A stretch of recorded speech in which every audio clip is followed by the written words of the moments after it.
Assalamualaikum warahmatullahi wabarakatuh.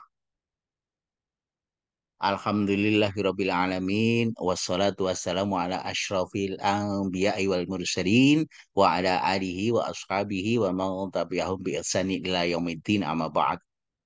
Para pemirsa yang dirahmati Allah, pertama marilah kita panjatkan puja puji syukur kehadirat Allah Subhanahu wa taala yang telah melimpahkan rahmat dan nikmatnya kepada kita sekalian.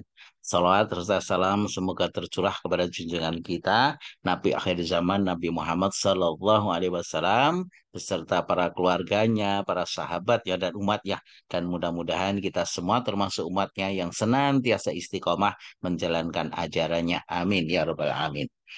Para pemirsa yang dirahmati Allah, berikut kaji kita tentang bukti-bukti kebesaran Allah di dalam ciptaannya untuk seri yang kedua itu terkait dengan diri manusia.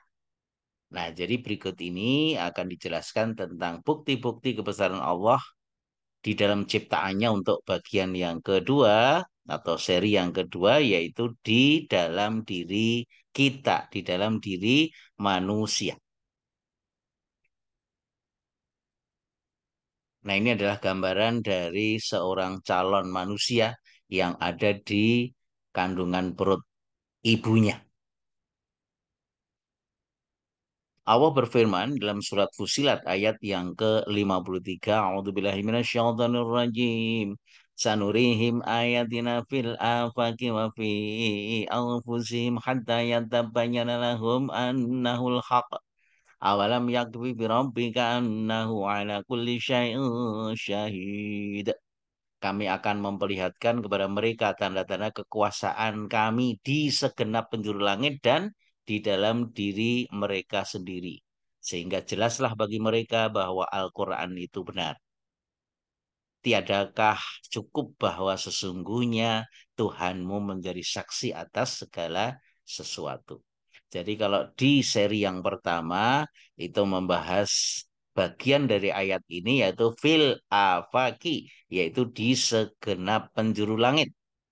Nah, untuk kaji kita kali ini itu kita akan perhatikan yaitu tentang bagian ayat ini yaitu wafi angfusihim, di dalam diri mereka sendiri, termasuk diri kita atau diri manusia. Ini adalah gambaran calon manusia janin yang ada di dalam kandungan ibu.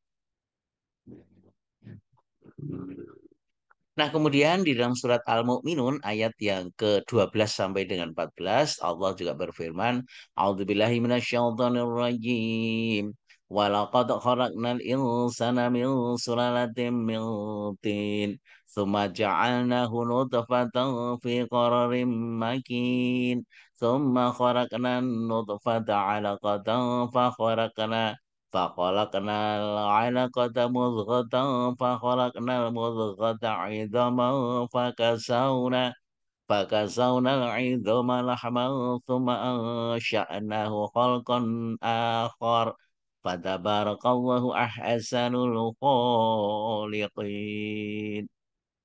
Dan sesungguhnya kami telah menciptakan manusia dari suatu saripati berasal dari tanah.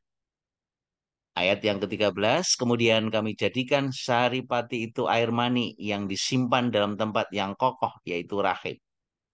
Sedangkan ayat yang ke-14, kemudian air mani itu kami jadikan segumpal darah. Lalu segumpal darah itu kami jadikan segumpal daging.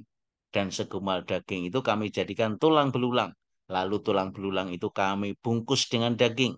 Kemudian kami jadikan dia makhluk yang berbentuk lain. Maka maha sucilah Allah pencipta yang paling baik. Nah, ini para pemirsa gambaran ayat yang menjelaskan bagaimana tahapan manusia, calon manusia diciptakan oleh Allah. Nah, kemudian seorang manusia yang sudah lahir dari ibu masing-masing, ya, ini janin calon bayi 9 bulan kemudian terlahir sebagai seorang bayi. Nah, kemudian apa tugas manusia ketika hidup di dunia? Allah gambarkan dalam surat Al-Baqarah ayat yang ke-30. A'udzubillahi minasyaitonirrajim. Wa idza qala rabbuka lil malaikati inni ja'ilun fil ardi khalifah. Ila akhir ayat. Ingatlah ketika Tuhanmu berfirman kepada para malaikat, sesungguhnya aku hendak menjadikan seorang khalifah di muka bumi. Ya, nah ini lanjut artinya kita akan kaji sebagian ayat ini yaitu tugas manusia sebagai khalifah di muka bumi, sebagai pemimpin, sebagai pemakmur bumi. Itu bagian dari Quran surat Al-Baqarah ayat yang ke-30.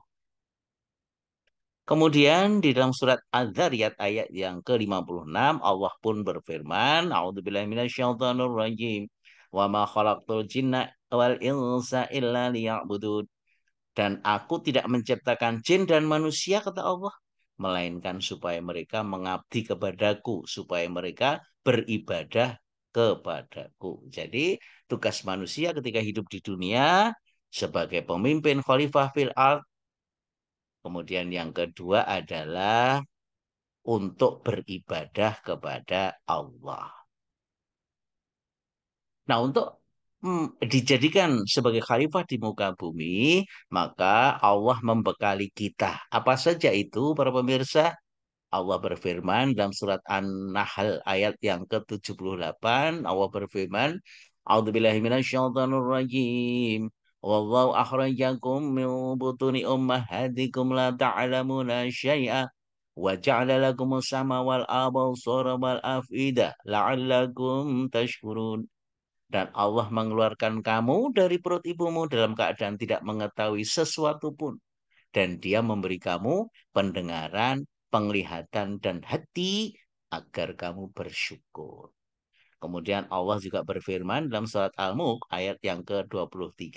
A'udzubillahi minasyaitonirrajim. Qul huwallazi ansha'akum wa ja'ala lakumus sama wal absara wal afida. Qalilan ma tashkurun. Katakanlah dialah yang menciptakan kamu dan menjadikan bagi kamu pendengaran, penglihatan, dan hati. La'allakum qalilan ma tashkurun. Sangat sedikit kalian bersyukur.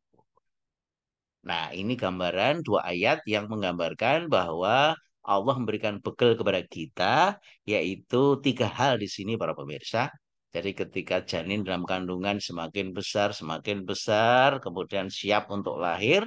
Ketika lahir, Allah berikan bekal, yaitu untuk menjadi khalifah fil ard. Yang pertama adalah pendengaran, yang kedua penglihatan, dan hati. Nah, sekarang pendengaran para pemirsa yang pertama ini gambaran dari telinga kita. Bagian luar itu mengumpulkan gelombang suara. Kemudian bagian tengah terjadi getaran pada gendang telinga. Ini ya bagian tengah.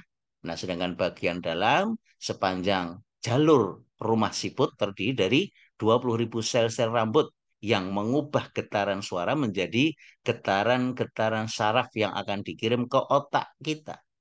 Di otak inilah getaran tersebut diinterpretasikan sebagai makna suatu bunyi. Nah, ini adalah gambaran dari daun telinga seorang bayi. Ya, ini tergambar seperti lafaz Allah. Nah, inilah Allah yang menciptakan.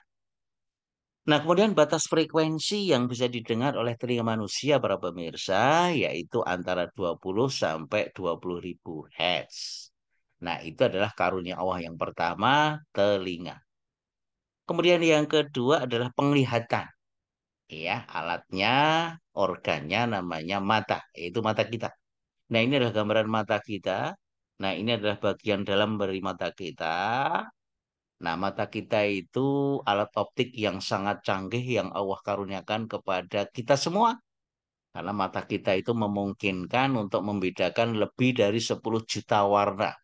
Jadi para pemirsa bisa bayangkan ya, TV-TV yang paling modern pun itu masih di bawah dengan resolusi mata kita, yaitu 10 juta warna. Luar biasa para pemirsa.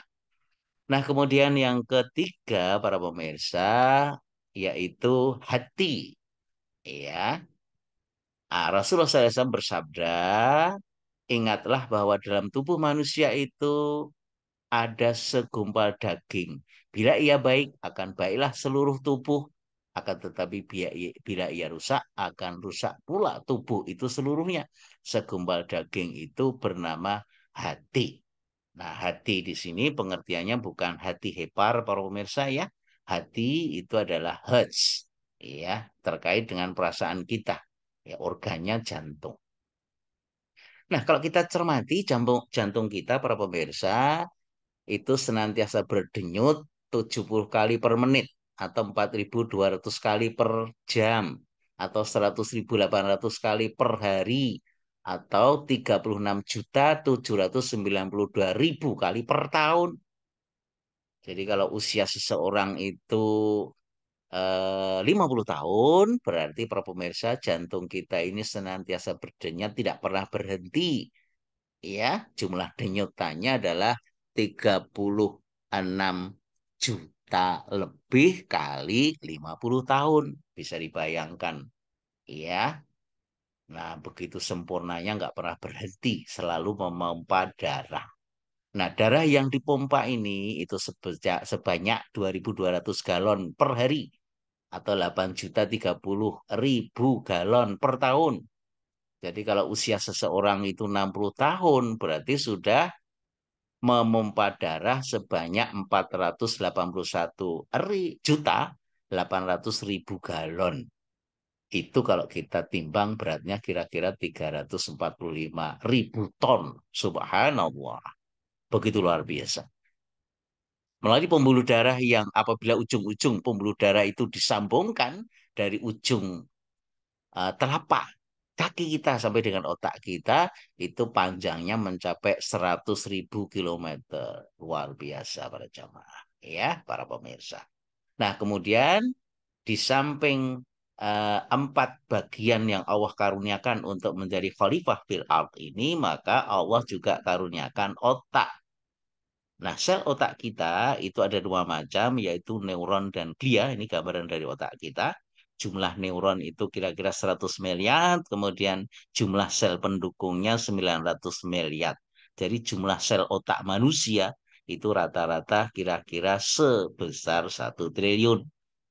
Nah, kemudian tiap neuron itu membentuk jaringan satu sama lain sebanyak kira-kira 20.000 cabang.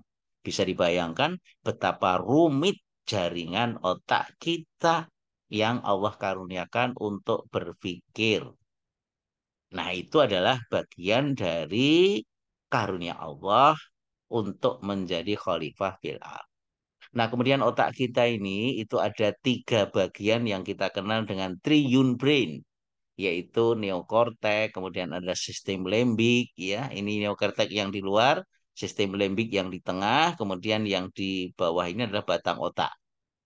Nah, kemudian untuk neokortek itu untuk berlangsungnya bahasa, analisa, logika, kreativitas, intuisi, sistem limbik atau otak mamalia tua itu untuk perasaan, emosi, ya, kemudian memori, bioritmik, sedangkan batang otak untuk kebiasaan, bisa kebiasaan baik atau buruk. Kemudian agresi, membela diri itu bagian dari batang otak. Kemudian otak kita kalau dilihat dari bagian atas ada belahan kiri dan belahan kanan. Belahan kiri itu terkait dengan short term memory, memori jangka pendek. Sedangkan otak kanan adalah untuk long term memory, memori jangka panjang. Antara lain adalah kreativitas, konseptual, inovasi, gagasan, gambar, warna, ya, dan seterusnya. Nah, sedangkan kapasitas otak kita yang dianalogikan dengan hard disk komputer, maka jika diisi satu hal baru setiap detik itu baru penuh kapasitasnya dalam waktu 30 juta tahun. Menurut majalah Scientific American edisi November 2005. Subhanallah.